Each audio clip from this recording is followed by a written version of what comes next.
This show was recorded on August the 8th, 2014. Welcome to the Beyond Bitcoin Community Dev Hangout, home of the reluctant podcasters. Today we have a great show with tons of information about BitShares. It is also our first day hosting the show on a Friday afternoon, which brought out 20 participants. We encourage anyone to show up. You do not need to use a mic to talk. Typing questions works fine, and we can read them during the Hangout to Dan. Unfortunately, we will not be having a show on August 15th due to a scheduling conflict with Cryptolina. We expect to have our show resume on the 22nd, so please come out and join us. Due to our unparalleled professionalism here at the Beyond Bitcoin show, I need to give a little intro to where we're starting the show out at. Everyone was talking about BitShares as usual when once a man appears out of the ether. He kindly said, I can answer that question. His name turned out to be Dan Larimer. He scrambled to hit the record button, and this is the result. The question he is answering here is, how does the transaction size in a BTSX transfer relate to the amount of voting power? A balance sheet, and every item in the balance sheet has who it's voting for. So when you transfer shares from one spot in the balance sheet to a new spot in the balance sheet, the new votes only apply to that new slot in the balance sheet. Well, by balance sheet, Dan, you're talking about the blockchain, right? Yes. But you get like a weighting on the power of your vote based on how many BitShares you have, right? Every share in the network is voting for up to 101 people. When you move 100 shares to a new address in the blockchain, those 100 shares are voting for the new delegates at that point in time. And the old delegates have whatever your wallet's set votes. to, right?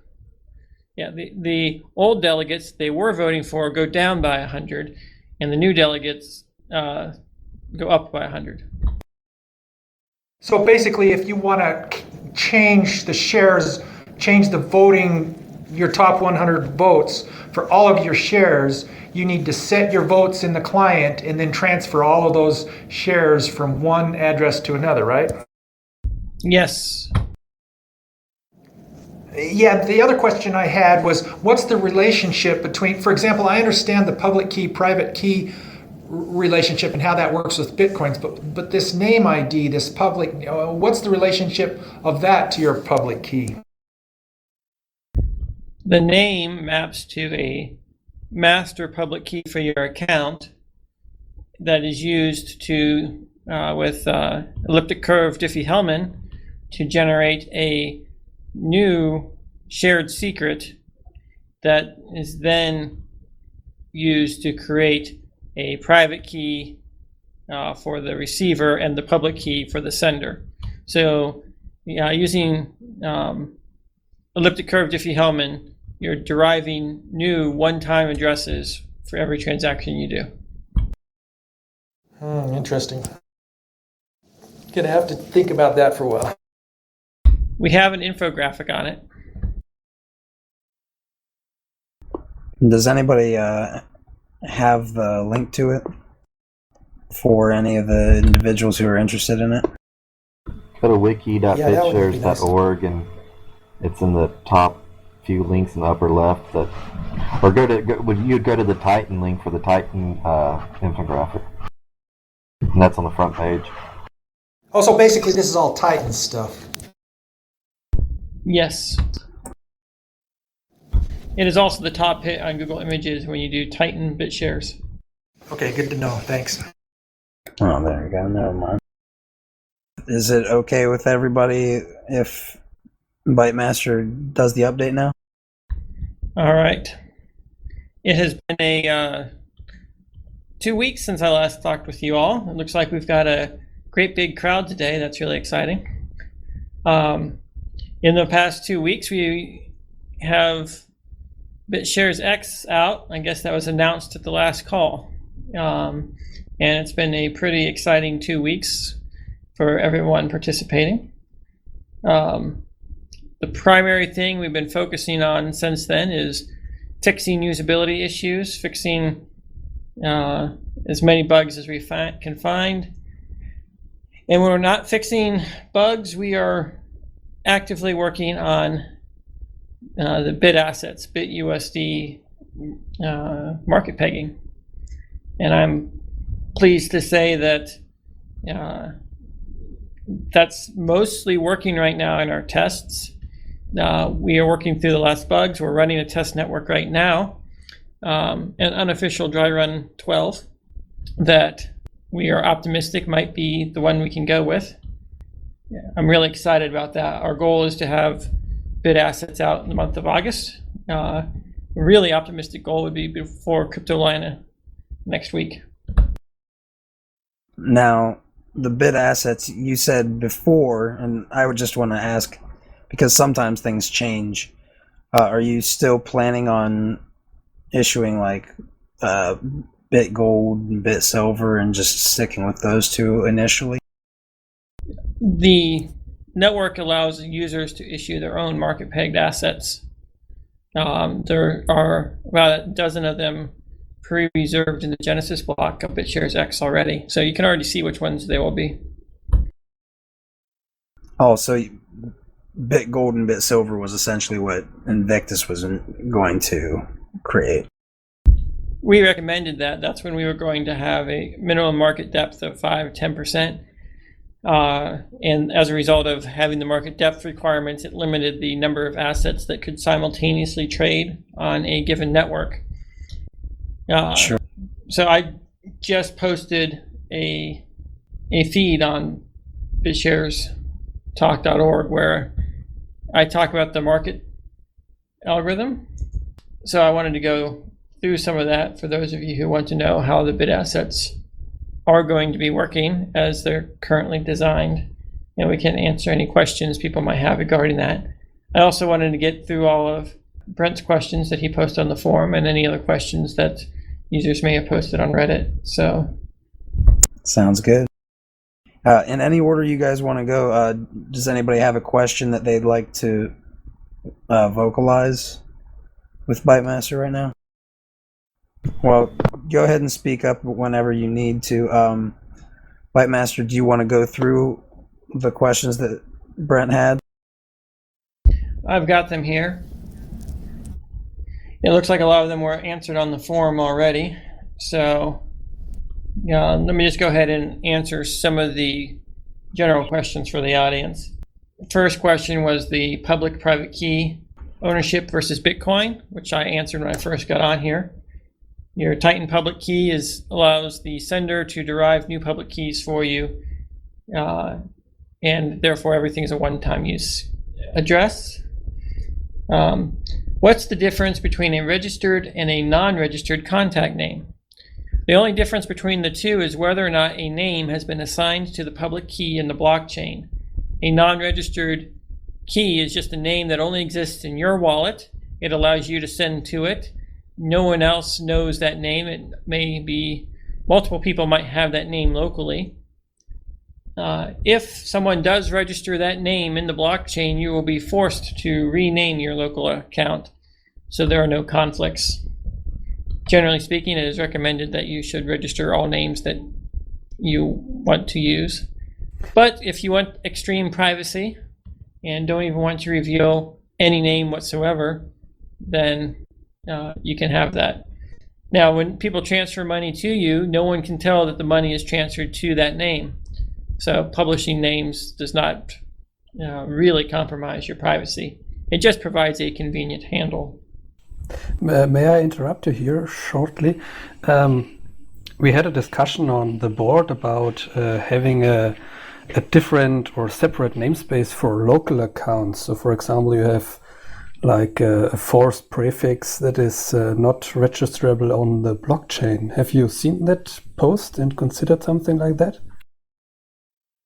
I have seen it and have reserved some namespaces that I might use for that.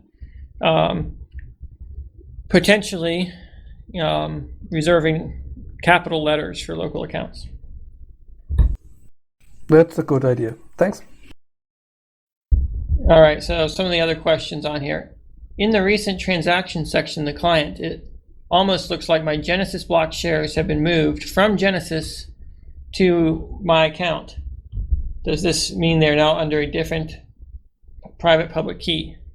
The answer is no. It's just there to show you where your balance came from. The keys are still under the original keys until you make a transaction and sign for them, at which point you'll be charged a transaction fee. So we're not going to automatically move your balance because you might not want to move it. Our primary goal with our ledger system is to have a complete accounting for where all funds came from and went to. So it should balance out at the end of the day.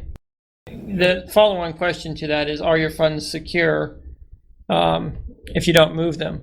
Well, they're as secure as your original private keys were. If you do move your funds, I recommend that you back up your wallet. We have implemented in the past 2 weeks an automatic wallet backup every time you add an account or perform some other major operations. But if you move your funds from the Genesis to an account in order to vote or do any of these other things, make sure your wallet's backed up. And it's going to be secured by your new wallet password instead of whatever is protecting your old private keys. You still need to keep your old private keys secure, particularly because these represent your PTS or AGS private keys. So do not treat the old keys lightly.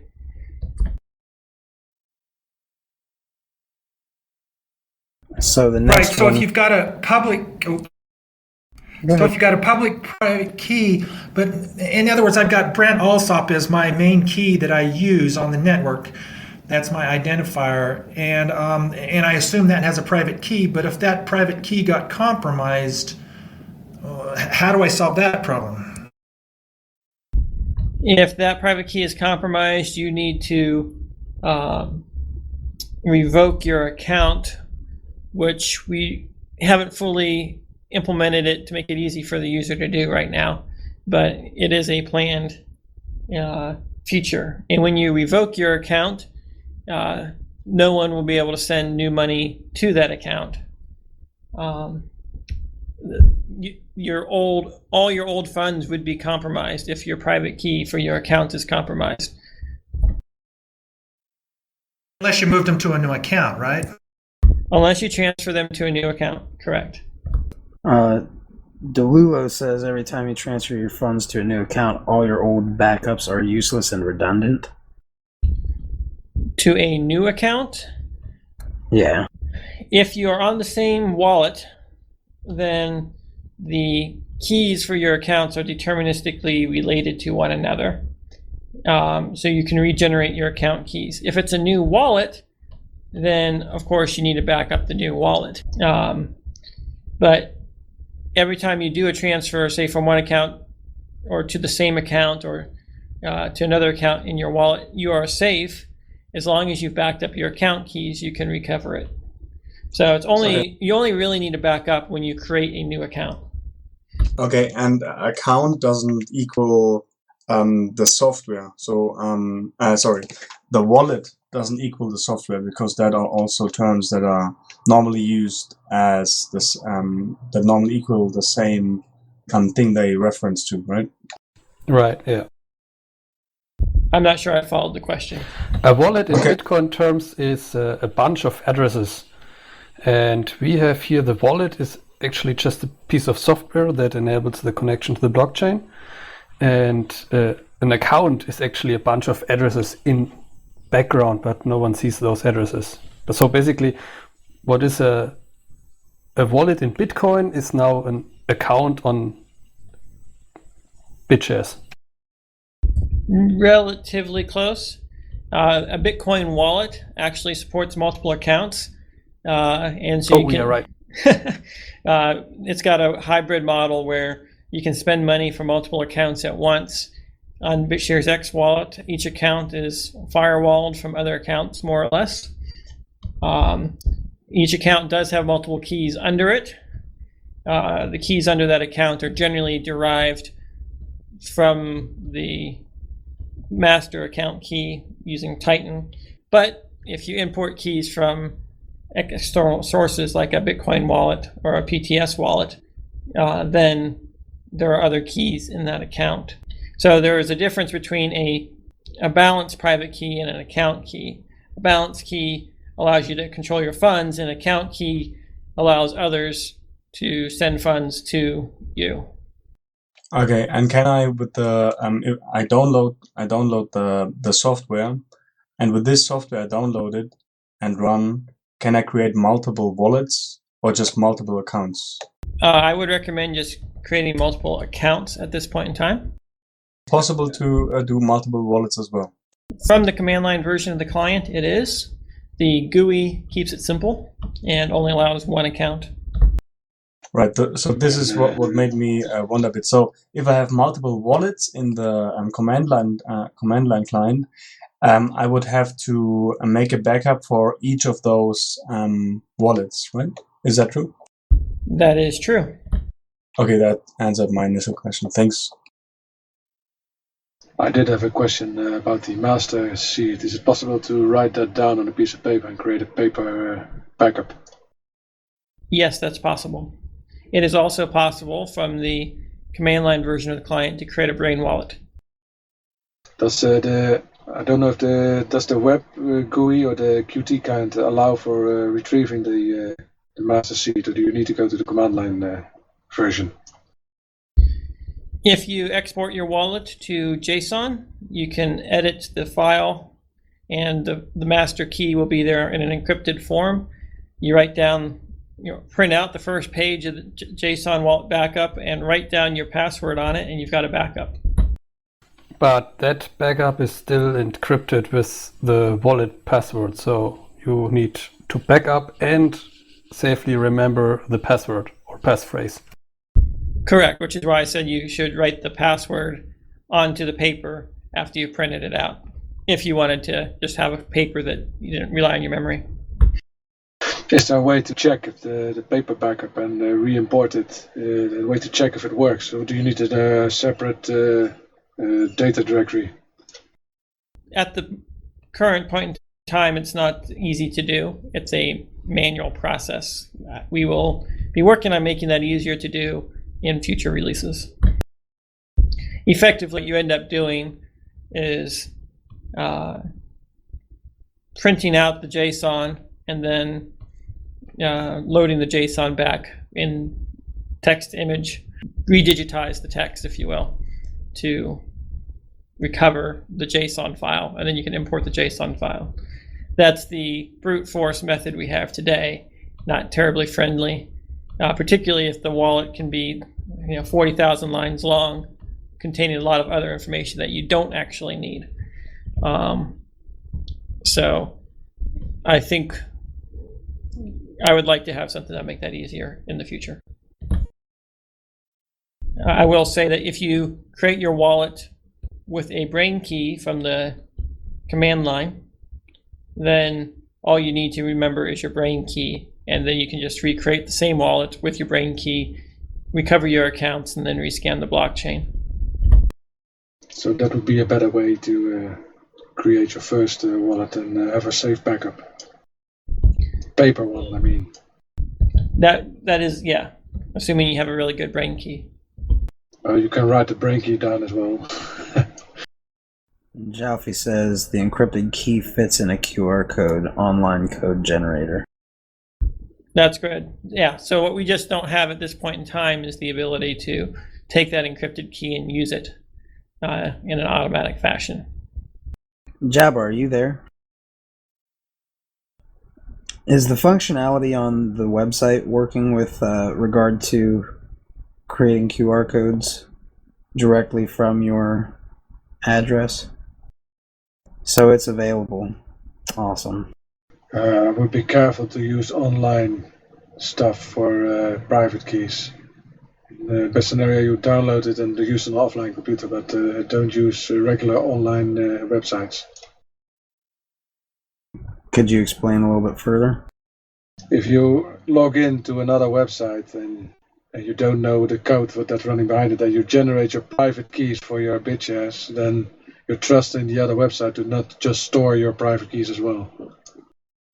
So, that brings up a really good point, because there are going to be a lot of, and this is actually, I don't know if this is okay with you guys if we do like a little fork in the road here, with regard to verification and through using BitShares interface to browse or log into websites. Is that that's eventually going to be coming through, right? That's a plan. What we have right now is we don't want to have browsing of third-party websites within our wallet. That would be relatively dangerous, and but what we do have is the ability to have links on a website that will open up your client, sign something, and then open up your browser with a new session where you're securely logged in. So we can work with existing web browsers to log in via keys on your wallet in a secure manner. And that's what I'm supposed to be working on, or have been, but I encountered a bug, but I'm going to get back into it, but it'll be a automated login. Well, not automated, but a login using the BItshares X authentication protocol or whatever. And then I assume that Toast, his DNS system, will have a very similar system, so we'll be able to use those accounts on all these, starting out on all the SMF forums that would install this plugin. Exactly. I'd like to get plugins for this for all the major frameworks out there, including WordPress. Yeah, WordPress is the next big one for sure, or probably should be first, but BitShares Talk needs it obviously before anyone. Agreed. Bytemaster, if you don't mind, are there any other updates that you feel we've kind of neglected to cover? Yeah, I guess one of the biggest ones since we last talked is the addition of robots to our wallet. That was a feature that was put there to help people detect and prevent mistyping of addresses, or not really addresses, but account names, particularly in the event that someone tries to register a similar looking name in order to catch people who aren't paying super close attention. That's interesting. I checked out the code from this RoboHash, and it turns out that it should quite be easy to just change the parts of these robots into something that looks more like a duck instead of a robot. So if we could find some designer or artist that can handle or draw some of those parts that can be stick together and form a duck, why not change the robots to ducks? You know what I mean? We have lots of ideas on that front going forward, including allowing the user to specify which of several different styles they'd like to use with their name. And then, anytime you see the account, it looks up the account, sees what style they're using, and displays the corresponding hash for their style. And then that gives the users the ability to say, well, do I want to be a robot? Do I want to look like a cartoon person? Do I want to use some abstract art? Whatever it is they want to use, they can use it, and then it's a little bit more personalized instead of being completely themed. I think that will give the best overall impression. I imagine companies would probably want to use some kind of corporate architecture variations. Sure. Oh yeah, that sounds great. Well, you see it today in the credit card industry and all these personalized credit cards. It's a big user perk. My problem with the robots is that if I see two red robots in the forum, they don't really jump out at me as being distinctive, because they're both just kind of red generic robots. That's a good point.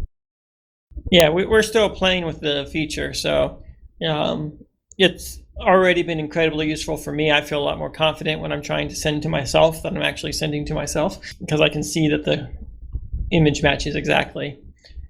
Plans for the future is the confirmation dialog will optionally allow you to enter a confirmation code, which will be good for verbal confirmation. So you're on the phone, yes, send it to me, confirmation code ABC, and you type in your name, you type in the confirmation code, it'll do a checksum effectively, and that way you're sure you entered the right name. You could, of course, ignore the checksum and still send to the account, but we're trying to add little extra safety features in there while keeping it as easy and friendly to use as possible. Well, that's similar to what Coinbase does, only theirs is an automated service. So that is a really nice function to have, and it's been proven. But the purpose of that was more like a two-factor or three-factor authentication, so that you have a proof that you're talking to the real server. Wasn't that? Yeah, this is just a proof or a self-check, if you will, that you are sending to the person you think you are sending to. This is not a authentication check. Oh, okay. Because that's all the robots are, so they're just a hash. So instead of having to check a 3-digit character. But if you don't know what the robot looks like for an account because they just told you over the phone, or you met them at lunch and you want to pay them back, you can give them the check code for your account. What is your take on like user reviews and reputation systems, like webs of trust that are going to be formed around this? I mean, do you see that coming? Is it something that Invictus is looking at, or is it something that you guys are expecting to come from like third parties? Or we look at everything, but right now our priority is core features like BitUSD. Roger. Okay, I also have a question. So Toast is planning on Key ID. Is that the new Quixote? Effectively, Quixote is going to morph into our other DACs. Now that all DACs have names in them. Eventually, all DACs are going to have messaging built into them outside of the memo. This will dramatically accelerate the or reduce the overhead associated with processing the network, allowing lightweight clients, and improve overall ease of use. So I think you're going to end up seeing that a DAC is nothing more than a decentralized social network with all kinds of features, everything from reputation to Facebook games. Right. And the messaging will be encrypted? Yes, it'll be similar to what we had planned for Quixote messaging. Right, thanks. so you're providing all of the functionalities, they're just going to be within the DAX code itself. Right, integrated in the same web interface. I think the web interface provides a much better user experience than the Qt interface that we were working with before. Well, On that note, I'd also like to say that the designs we have in-house working with Brian on how to completely revamp the look and feel of our wallet are absolutely amazing, and you're going to like what you see. Right now it's usable. It's going to get really fancy and really slick. it's nice stuff. Well, if you guys don't mind, I'm going to go ahead and I'm going to go to a couple questions that have been submitted to the subreddit.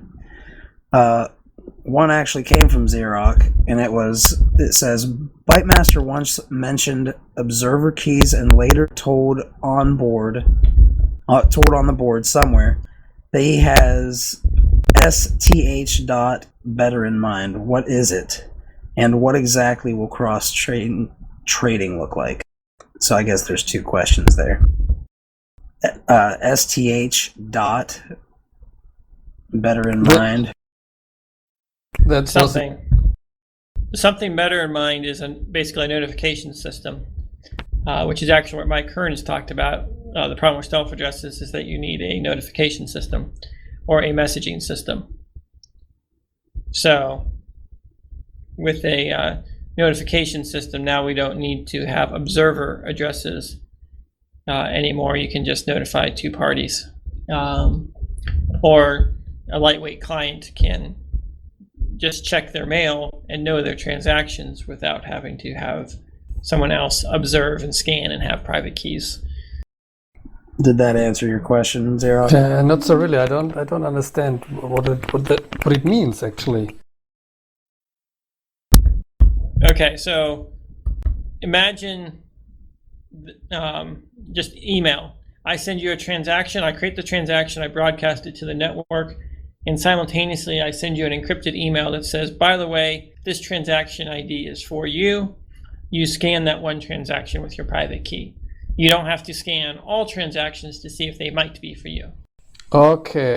And how does this help if I want to, for example, publish transactions that go towards one of my accounts? You want public transactions? Is that what you're looking for? Yeah, so basically my problem is, I have these charity delegates, and the issue I have is all of you need to trust in me that I'm going to publish all transactions that come from the charity delegates.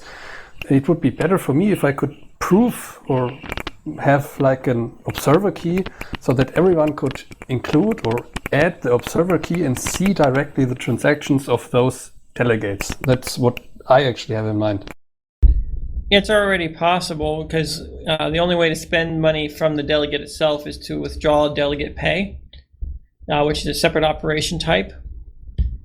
So everyone can see every time you withdraw your pay. What they can't see is who you send it to. What we have on the whiteboard here is an extra option to send to someone publicly or send to this account in a public manner. And what that would be is instead of sending it via Titan, you just send it to the public key of the account itself, and everyone will be able to tell that this money went to this account. And if it's from a delegate, you'll see, oh, it's from the delegate pay to this account. So there'll be public transactions and private transactions, and you'll be able to see them both. So the only issue currently is that there's no RP call for that, because as I understand, Titan is something that builds on transactions, so you're calculating different keys and private public keys, and once there is a function or a call where I can directly say, I do not want those stealth or Titan addresses, but I want these addresses, and I want the money sent over there. Once a function is in the wallet, I can then use it for publicly transmission of pays or whatever. Yes, all accounts will have a public and a private balance, and we'll update the wallet to show both the public and private balances as separate. And when you make a transaction, you have to indicate whether or not you want to spend your public money or not as part of that transaction, because otherwise you could tie things together that you don't intend to. Okay, thanks a lot. Sorry, yeah, so did you say they will be, in other words, my idea is Brent Alsop, so if someone sends money to Brent Alsop, that's going to be a private transaction, but can you do that publicly now, or is that just in the future? Technically, if you know how to write the transaction with a custom wallet, you can do that right now. We just haven't exposed it in the API to make it easy. Okay. Do you have a timeline at all that you're looking at implementing that stuff, or is it kind of on the edge of where you're looking right now? I would say September. The second part of the question was, what exactly will cross-chain trading look like? Well, it requires two operations and probably a little bit of preparation for me to be able to explain it clearly. I've got to get my head wrapped around it. But essentially, one person starts a transaction and gives the other person a secret, the other person, so you go to your wallet and you say, all right, I want to send money to so-and-so, and it's going to be initiate cross-chain transfer. And when you do that, it's going to display, hey, here's a code. Copy this code and send it to the person that's supposed to be receiving the funds. So the person in the other wallet says, all right, complete cross-chain transaction to someone, and they take that code and they put it in there. On your wallet, say, hey, I got it, and there's basically a two-step process where you start it and then you claim it, and when you claim it, the other guy's computer automatically recognize it and pick it up. So in one client you initiate, and the other client you complete it. Okay, so it monitors both blockchains and sees that one thing that happens over here happens over there. Well, you don't have to monitor both blockchains. You just have to be monitoring your blockchain. I guess if you're doing cross-chain trading, you're sending from one blockchain and receiving on the other. So the wallets don't have to know about each other. The only thing that you have to share is you have to move a secret from one chain to another chain. Sure.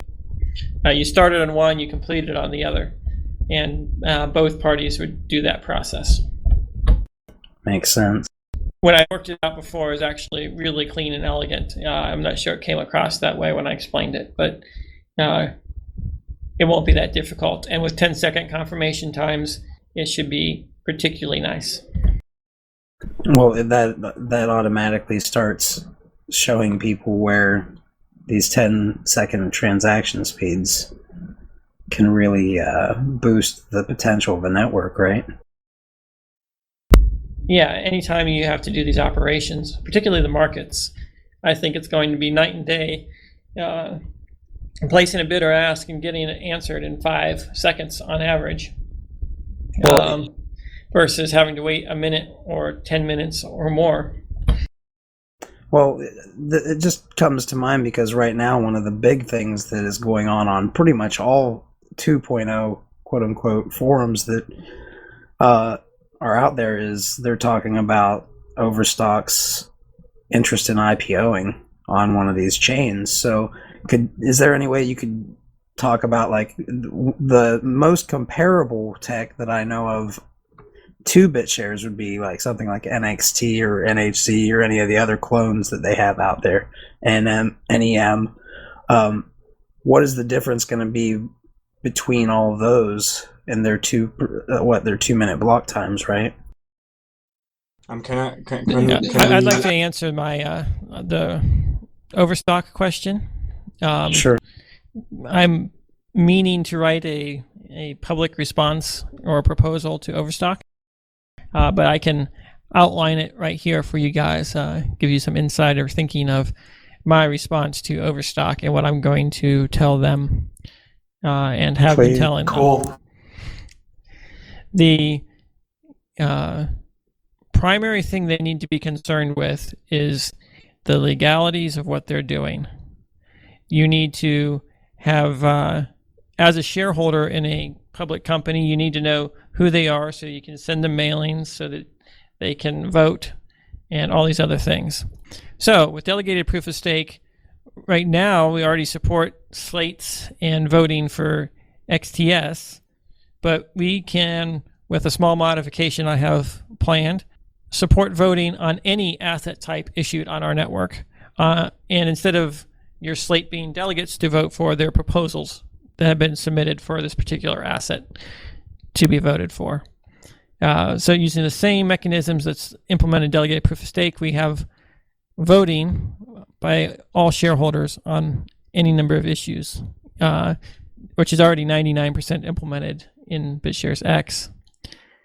The other aspect of what we are planning is what I call certified accounts. These are accounts that have been certified by an authority, and when you issue an asset, one of the things you have to do whenever you buy stock is agree to a shareholders agreement, Regulation S. There's all this paperwork you have to sign before you can become a shareholder, particularly if you're transferring actual stock and you're not going through a broker. When you go through a broker, that's sort of implicit with your account operations online, but for a company like Overstock, you want to do this stuff right, and that means having a blockchain that follows the regulations instead of thumbing your nose at the regulations. I like thumbing my nose at regulations as much as anyone else, but I recognize that there's a lot more money to be made for us and for other companies through chains that facilitate companies following regulations, and that means knowing who their shareholders are and their real identities, certifying it, making sure that shares are only held by authorized individuals. That might not be something that a lot of us in the crypto world say, hey, there should be no restrictions. But for a company like Overstock, I think the ability to have these things in place would ensure the most likely success.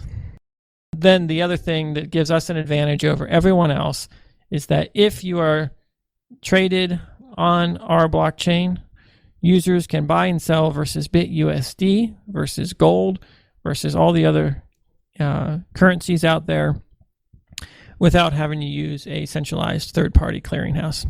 And based upon the recent talk by their CEO, I am pretty confident that anything that removes centralized clearing is something they want to support. Okay, great overview. What we should maybe clarify, if it's possible, is what is it known what Overstock specifically wants to do? Do they want to issue the stock they already have out there on the New York Stock Exchange? Do they want to issue it in parallel, the same kind of stock on a crypto platform? Or do they want to create a separate type of stock that entitles you to something else than the current stock entitles you to? They want to be dual listed. They want to be dual listed, kind of like being listed in New York and in China, or New York and London. Same stock, same rights, just listed on two different exchanges. They also want to issue a bond, a crypto bond, if you will. So that's based upon his recent talk that he gave at a Bitcoin conference, where he was pretty clear about what he wanted to do. So that's how I'm evaluating it. And what we have is the best overall platform, I believe, with BitUSD and 10-second transactions and most user-friendly experience with Titan. I think we can offer him a lot, combined with the customization. I think that the other systems out there, Next, I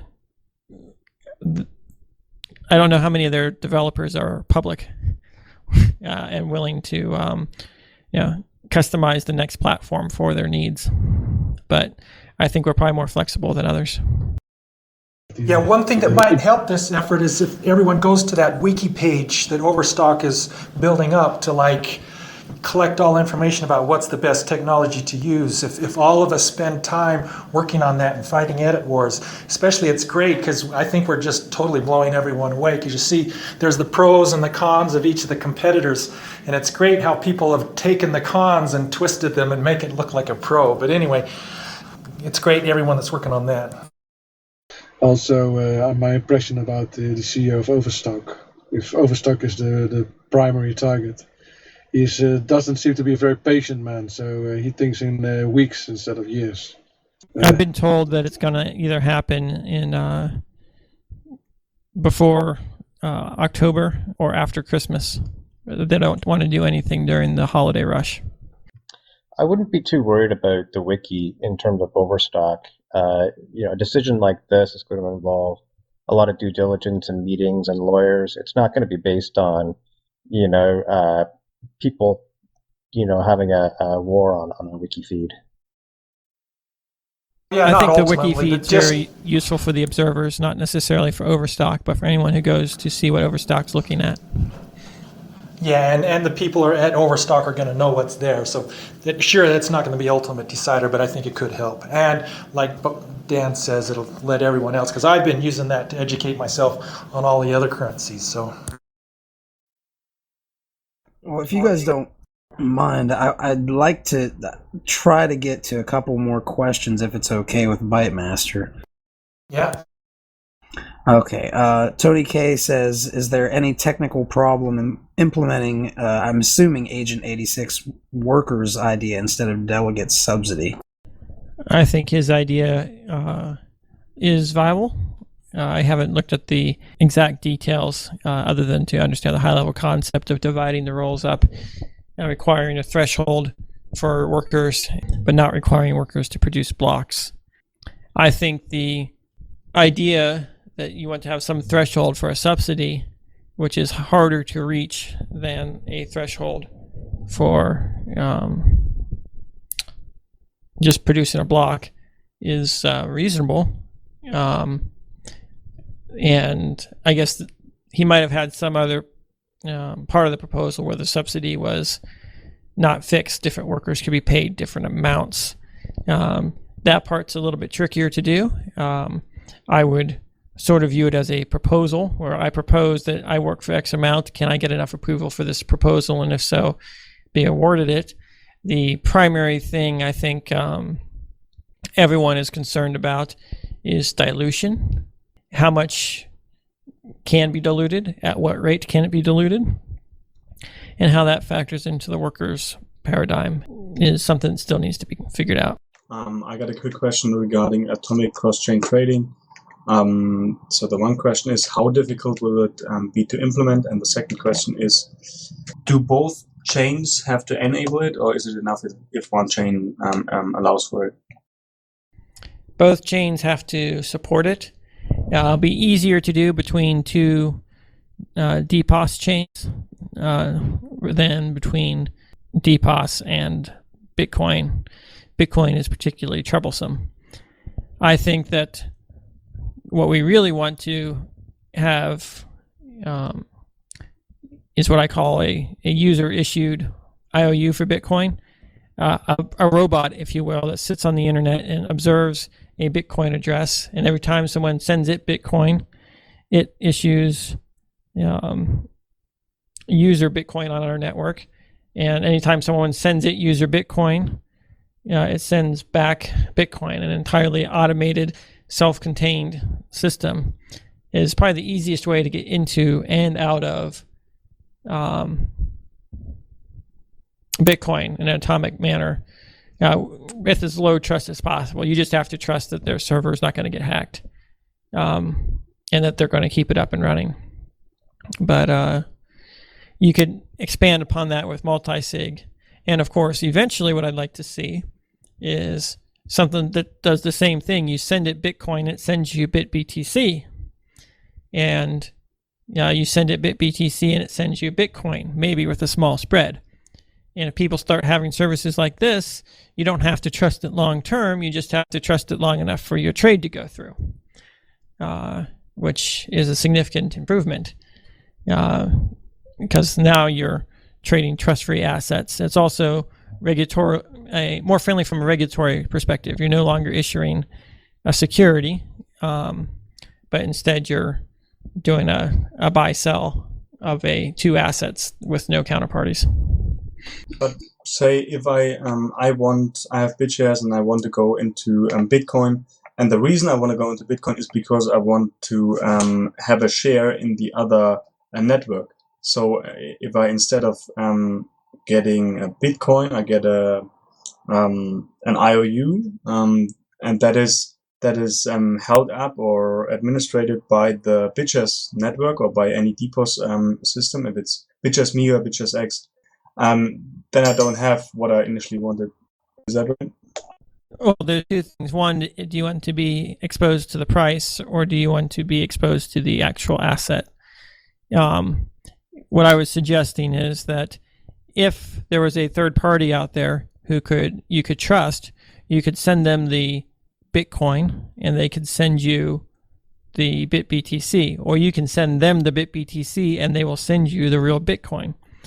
That's the ideal model, although you probably have to pay a small spread for that, like a couple percent, for the services of doing that transaction. But if you wanted to go with the user-issued asset approach, now you could probably not have any spread whatsoever, but now you have to trust the person will honor the redemption of it. So you send them Bitcoin, they send you IOU Bitcoin. You send them IOU Bitcoin, they send you back Bitcoin. So that's effectively like a 100% reserve bank, completely automated. Those are the two approaches with different pros and cons from both a regulatory and a trust perspective, as well as a fee perspective. But I think either of them allows you to get in and out of Bitcoin without having to worry about exchanges.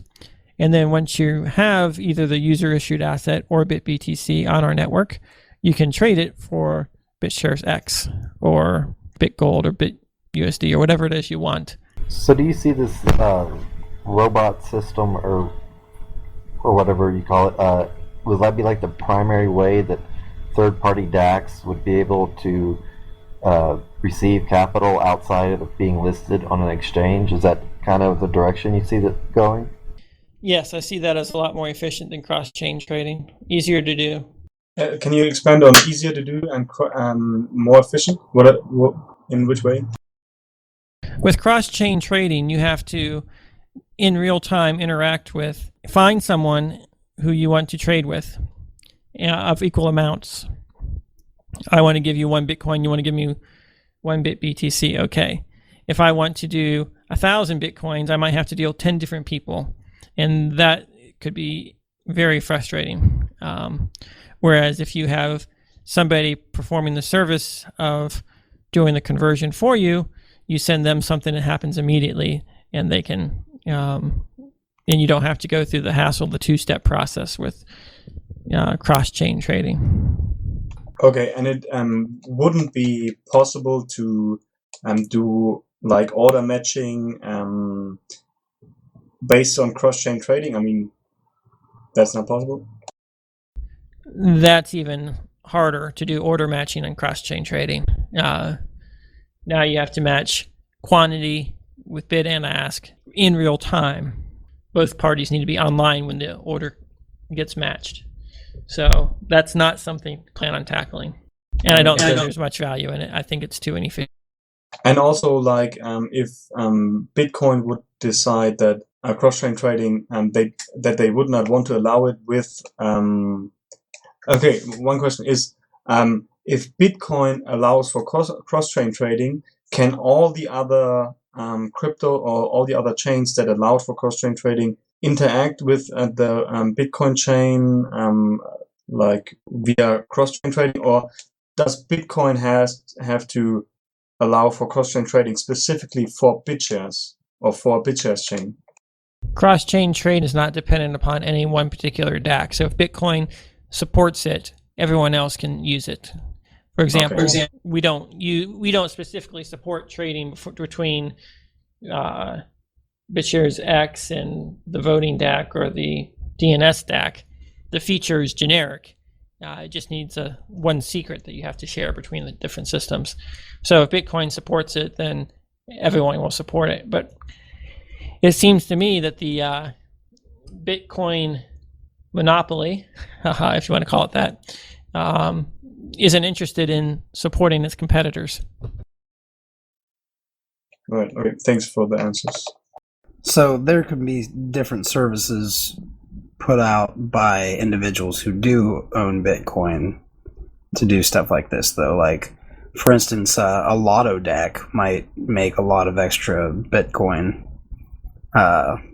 or might transfer some of their profits into Bitcoin and use it as, they can do that as a service as well, correct?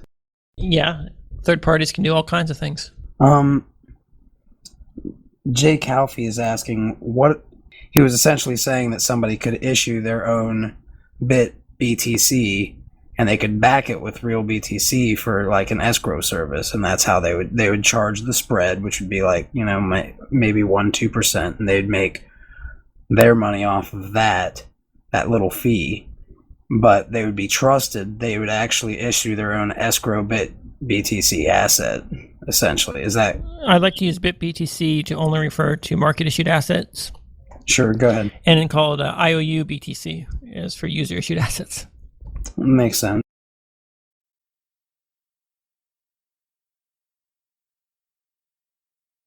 Tony K is asking, how will they back it up?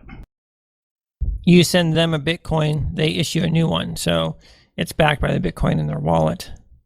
You could, in theory, to make it super secure and safe, make it multi-sig and have multiple people have to sign off on every withdrawal from the system. So, of course, if you do that, then all those people have to be online to process all the deposits and everything. But I definitely think there's a way that you could do that that's relatively robust. But then again, if that multi-sig wallet compromised, or the majority of the multi-sig partners are taken out, then all the funds are lost. I read something on the update on the Armory that they have some kind of Kickstarter style system, and when you reach a certain threshold, then the contract or the transaction goes through. So maybe that can be used. There's also open transactions, which is Monetas, and they're doing the whole voting pool thing to where like self-audit each other and so forth. And like if you could combine something like that or their technology, then you would actually have a reasonable way to issue these IOU BTCs. The primary use I see of the IOU BTCs is to trade against the BitBTCs internally. And what function would that primarily? Are you saying to facilitate cross-chain trading? If you want to get real Bitcoin into and out of the system, that's their purpose, is just to facilitate the cross-chain trading with low overhead. They're an escrow agent. They can charge a fixed fee per amount because it's not a percentage thing. They don't have to worry about any spread. You send them one Bitcoin, they send you one IOU Bitcoin. And maybe you send them 0.999 IOU Bitcoins. It facilitates getting people into and out of our network. Once you're on our network, you sell your IOU BTC for a BitBTC, and now you've got a collateralized obligation on the network backed by the market instead of an IOU from this organization. Now, which has more value, the market pegged one backed by XTS or the IOU? They each have different risk profiles. The IOU is good as long as you can trust the entity issuing the IOU, and it's impervious to all market volatility. The bit asset, on the other hand, is still subject to some losses due to high volatility. It only covers you for up to 2x in instantaneous price movement. Each asset has its different pros and cons. It's worthwhile for market participants to trade against them. I think we need them both. Who would be buying the IOU BST? Would it be someone looking to cash out via the same escrow service? Yes. What is the charge like? So they're the user issued assets, and then the like BitUSD, BitGold. So will users be able to create their own bit assets, and like what would the fee structure be relative to the user issued assets? Same as user issued assets. Bytemaster, what is your position at the moment about the bit assets? Like, and specifically, not in general, but specifically, what requirements does a bit asset have? And more specifically, even, does a bit asset have to be quantifiable? A bit asset that would work, for example, would be BitUSD, in my opinion, because it's easy, it's perfectly quantifiable. It's defined exactly what $1 is, yeah, and on an exchange. So you can on the other side, if you have something that is not defined in quantitative terms, like an idea or something, I don't see how this could be pegged. Like we had a discussion. That's a wide thing, but just your. All right, let me go ahead and give you the high-level overview of how the market rules are working. This is what I wanted to address earlier, but we got sidetracked because I think it will partially answer your question. So at a very high level, we have a general principle that you should get what you ask for and no more. So if you, it doesn't matter if someone's asking for less than you bid, you get what you ask for, which means you might pay more than necessary, but that's what you said you were willing to pay, so that's what you'll pay. You might ask for less than what someone's willing to bid. Well, all right, well, you get less than what you could have gotten. That's the general principle. No one can complain about getting what they ask for. The network, on the other hand, is the market maker. It's the one that sees the arbitrage opportunities, the differences between the people who want to buy and the people who want to sell. And it buys low and sells high. And the difference is kept as fees for the network. So that's how we get our dynamic fees. The more efficient the users are, the lower the fees are. So our profit margin is proportional to the efficiency of users. The goal here is to prevent noise trading and encourage value trading or information trading. You should only buy or sell if you have information that suggests that the price you're willing to pay is what it should be valued at, instead of trying to manipulate the momentum in the market to your advantage. So we've got three main operations. You can buy XTS or BTSX with BitUSD. You can ask for USD in exchange for the XTS, or I'm just going to use XTS for this because it's easier to say. And you can short USD with XTS.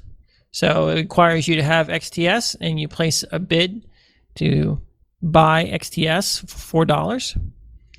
So when your short is matched, the XTS from your bid combined with the XTS from the ask go into the collateral, and new USD is created and given to the ask, and your collateral has a negative USD balance until you pay it off.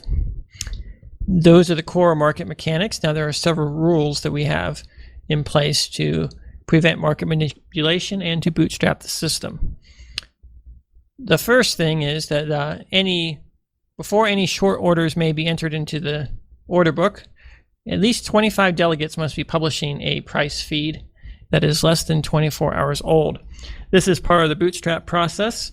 With bid assets, if someone can get in there early and match a bid against themselves, they can set the price to something ridiculous, and the bid asset will never get off the ground. Then all short bids must be less than 1.33 times the median price feed from the delegates. This basically puts a limit. You can't short at a very high price. You'll get what you ask for, but then you won't have, most of your collateral will be consumed right out the get-go. And so this is basically a way of preventing people from creating bad starting positions. All right, and then lastly, before any orders execute, the market must meet the following conditions. There must be at least 2 million XTS on the ask side, and also 2 million XTS on the short side. On the ask side, I also count margin call positions, because a call is like an ask. So given all that, when there's anytime the collateral, it takes 3/4 of your collateral to buy back the USD you owe, then the market automatically accepts any bids necessary to buy back the USD to pay off your short. Then 5% of whatever you had remaining is kept as a fee for having your margin call, and the other 95% of any remaining collateral is returned to you. So best case scenario, you get 25% of the money you put in, or 25% of the collateral back minus the 5% fee. Worst case scenario, you get nothing back, all your collateral is gone, and that's sort of the worst case scenario. So the last thing is, whenever a cover or margin call lacks sufficient XTS in the collateral to cover the full balance, all trades stop until someone places a bid at a high enough price to clear that collateral. This is effectively only going to happen when there's an extreme price movement within a very short period of time, and the automatic order matching is unable to cover even with a 50% margin. Lastly, no margin calls are executed at a price below 2/3 of the median delegate feed. Trades will continue, but the cover will wait until the price feed falls low enough to execute the margin call. So we've got these price feeds in the system, and their primary goal is not to set the price at which trades occur, but to be the safety wheels, the training wheels on the market, if you will, that prevent market manipulation attacks, where someone tries to bid prices up really high or make them go down really low and trigger short squeezes. All these different things basically keeps things relatively stable. Because everyone always gets what they ask for and not more or less, it's based entirely on values. And so people should be asking for the dollar value or looking to sell for the dollar value, or plus or minus some small amount. But once the market has enough depth and is robust enough, most of the delegates can replace their feed with the moving average of 24 hours, which basically means that the market can only move so fast in any one direction, and that we don't actually need the price feeds in the long term, assuming that the market is robust and deep, and as I think it should be. So that is the high-level overview of our market matching algorithm, and I'd welcome any questions.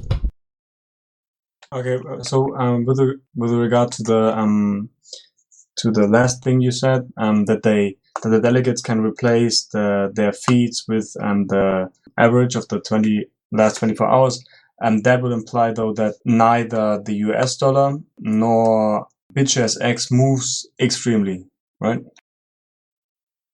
It's kind of like the circuit breakers in the stock market. Things can move, but no new short positions or margin calls will be executed until the regular trading has a chance to establish the price over a period of time. Okay, so but my all that aside, my initial question was, or my initial proposition, let's say like this, the initial proposition was that something like BitOil. My proposition would be that this could not be pegged, because let's start with the price feed. A delegate would have to publish for that. There is no price feed for oil. There's just a price feed for crude oil 1 barrel, but there's no price feed for oil itself. So an asset like BitOil could not work. Do you agree? I'm going to slightly disagree. You don't need an exact price feed.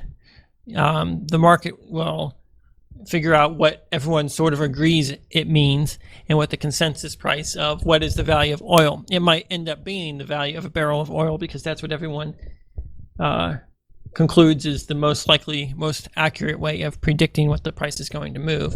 And so it'll probably converge on something relatively concrete. But delegates don't have to have a perfect price feed. In fact, they only have to update it once per day. They could update it more often, but these are just the safety rails. The market is still setting the actual price. All trades are being executed at prices that the users agree to, and not based upon the feed. Okay, right. So as like you said, the price feeds are just rails, and but then it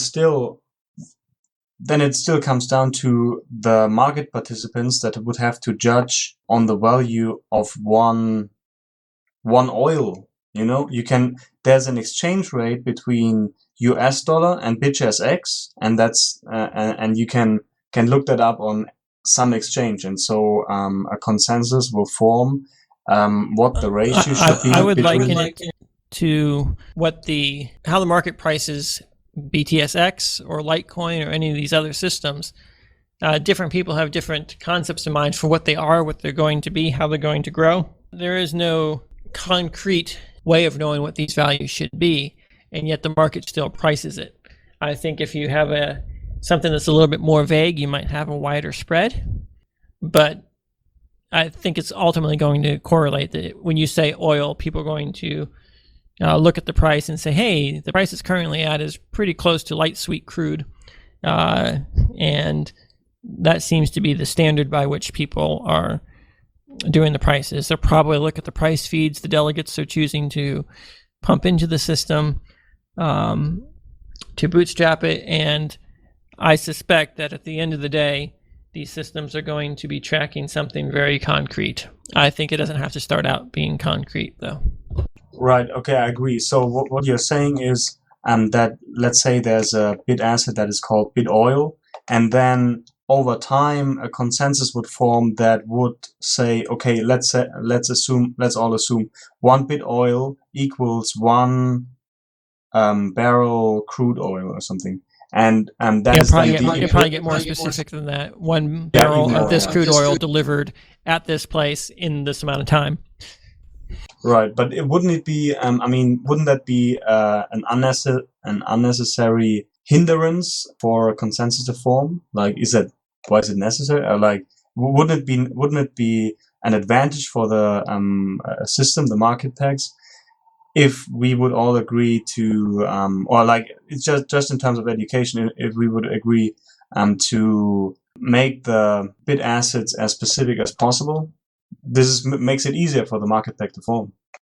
I agree. I do agree that you should be more specific. The more specific, the better. So the question is it necessary? I don't think it's necessary, but I do think it's beneficial. There have been a few other questions here. Is it possible to have bigger collateral in the min?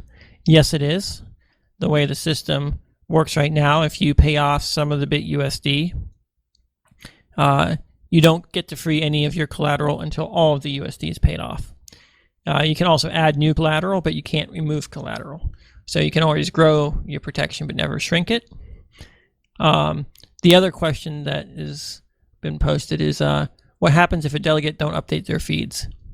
Delegates are not required to produce feeds. If at any time the feeds get too old and there aren't any recent feeds, the market will just stop, or at least the shorts and covers will stop until new feeds form.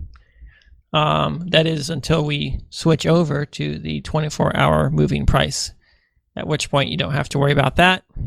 Some things I have been thinking about for future versions is having automated switches between feeds and the 24-hour moving average based entirely on volume and valuation of the system. So only delegates can submit feeds right now, primarily because that is where the trust in the system lies. It's already difficult enough to have 101 delegates, and only active delegates' feeds count. So if a delegate was voted in, published a feed, and then gets voted out, their feed is no longer valid. So someone asked about a feed subscription in the client, so a delegate could pick a feed rather than finding one of their own. I agree that that's a useful function, although diversity in feeds is beneficial. I hope that the price feed can be as simple as the delegate issuing a command once a day based upon something they see. So it's actually not a burden to even do it manually. That said, we already have a test network running with automated price feeds coming in from at least one source with a relatively short Python script, which I'm sure we could modify to pull in from more than one source for the delegates. Someone asked, is there a limit cover and not market cover? Right now, you have to buy the BitUSD independent of your collateral.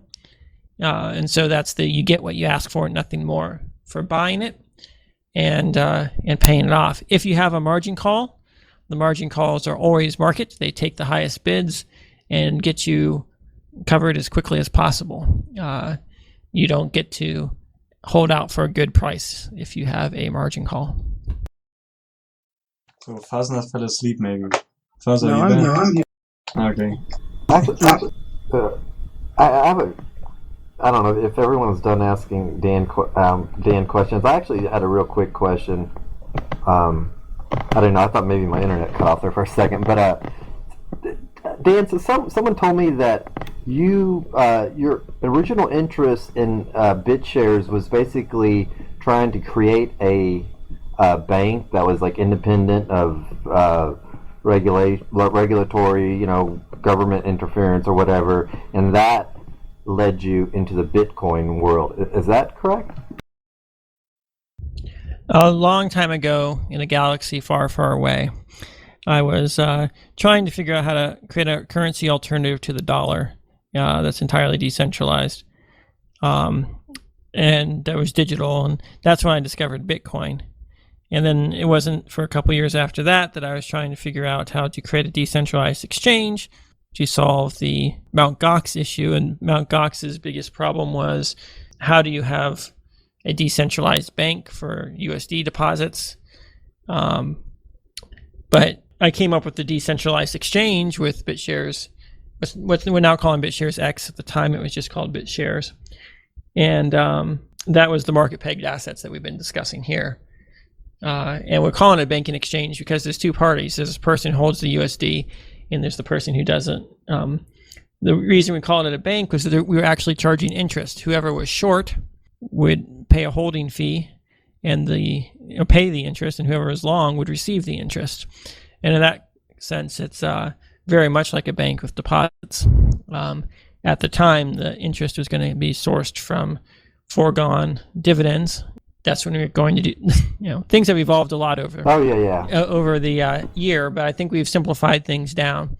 A future version, once we have BitUSD working in a satisfactory manner, will be to release a variation on BitUSD that charges the shorts interest and pays the longs interest.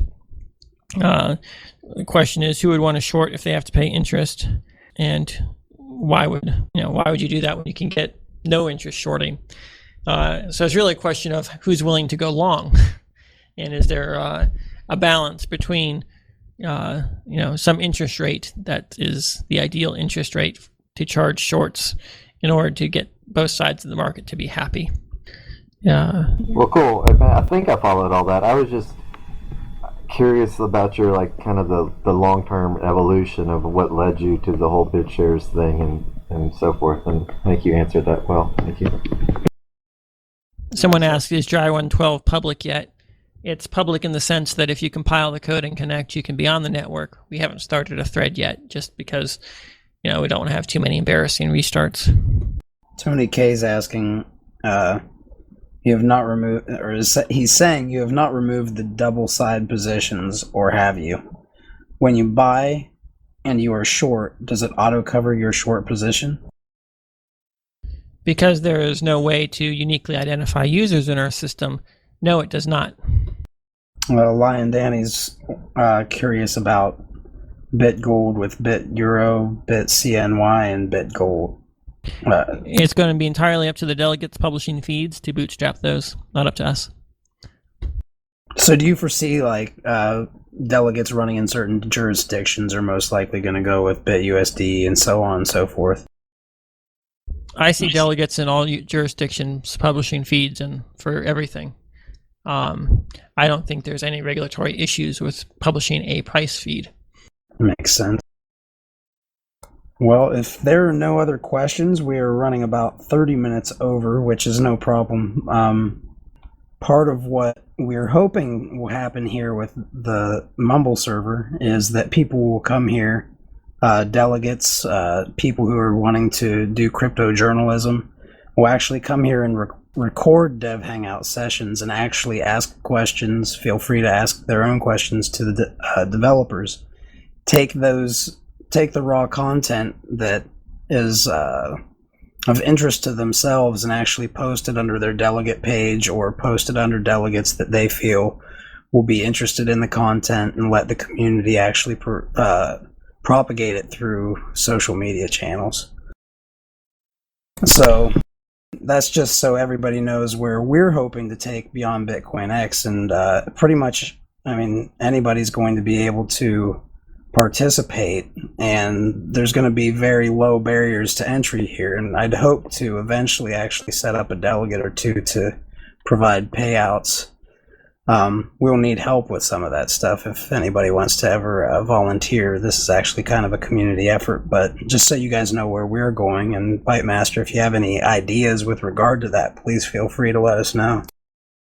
I'd just like to say that this show has actually been quite a bit different than there's been. I mean, Dan was pointing this out because I have been doing my amateur editing. I was already thinking that maybe this should be split up into like 2 separate episodes, but it's definitely, we have like 20 people here, and this time frame is working out great. I'm glad to see everyone show up. Yeah, and like I was saying before, as far as it's very easy for people to come in here and grab the content because the Mumble server client actually enables high fidelity recording. So you can actually record this stuff. You could write your own articles, clip your own section out of the audio and put it in there with the blog content. I hope that other people are looking at this stuff and that you take consider the possibilities, because there's a lot of possibilities. I actually took a lot of it from when Bytemaster said that he foresees delegates forming teams and PR teams and marketing, and we felt like it might be possible to actually enable the community to step up and take on some of those roles and potentially get paid for it. So we're looking at all those. In terms of this show, though, it's been great having like 6 to 7 people asking questions, and that's really filtered through it's just the information content went way up in this show, and I'm glad everyone's showing up and asking questions and helping out Fuzz and me. Definitely, man. Definitely. You can tell how much, how many more ideas can get through. It's that low barrier to entry really, I think, makes it a richer experience. Also, having Dan join and being able to answer questions directly instead of us trying to interpret a third party is insanely valuable. So thank you, Dan, for taking the time to do this. And thank you, everyone. I think if we keep this up, consistency is the #1 way to grow an audience, and you'll probably have this place packed before too long. So let's keep doing this, and I'll see you guys next Friday. Sounds good. Thanks, Dan. Thanks.